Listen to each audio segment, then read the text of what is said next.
Hi friends, இப்போ நம்ம தேங்காய் சட்னி எப்படி பண்ணுறதுன்னு பார்க்கலாம். தேங்காய் சட்னி எல்லாத்துக்கும் தெரியும் தான். ஆனால் நான் அதில் ஒரு கருவேப்பிலை நான் ஆட் பண்ணி பண்ணுவேன். நீங்களும் அது மாதிரி ஆட் பண்ணி பாருங்கள், உங்களுக்கு பிடிக்கும்.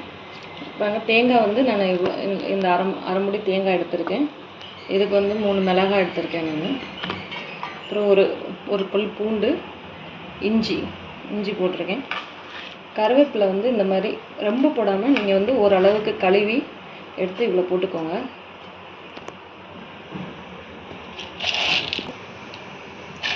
அப்புறம் 2 கை இது பொரிக்கடலை, தேவையான அளவு உப்பு. இப்போ அரைச்சி காமிக்கிறேன்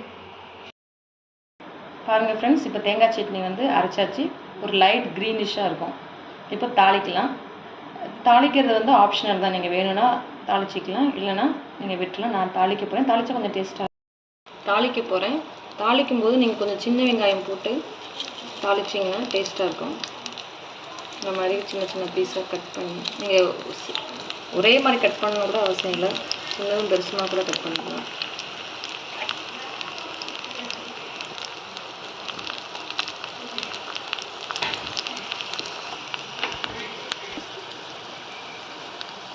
கொஞ்சம் ப்ரௌனிஷ் ஆனோடனே கடுகு போடுங்க.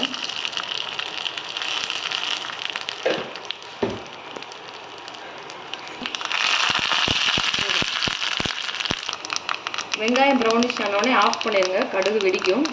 ஏன்னா நீங்கள் ஆஃப் பண்ணாமல் விட்டிங்கன்னா ரொம்ப கருப்பாயிடும். ஆஃப் பண்ணோடனே கடுகு தானாக வெடிக்கும். அது கருவேப்பிலை போட்டுக்கோங்க. நீங்கள் இந்த மாதிரி கருவேப்பிலை தாளிக்கும் போது குழந்தைங்க எடுத்து வச்சுருவாங்க. நீங்கள் இந்த மாதிரி கொஞ்சம் கருவேப்பிலை நீங்கள் சட்னிலே போட்டு அரைச்சிங்கன்னா அது நல்லாயிருக்கும்.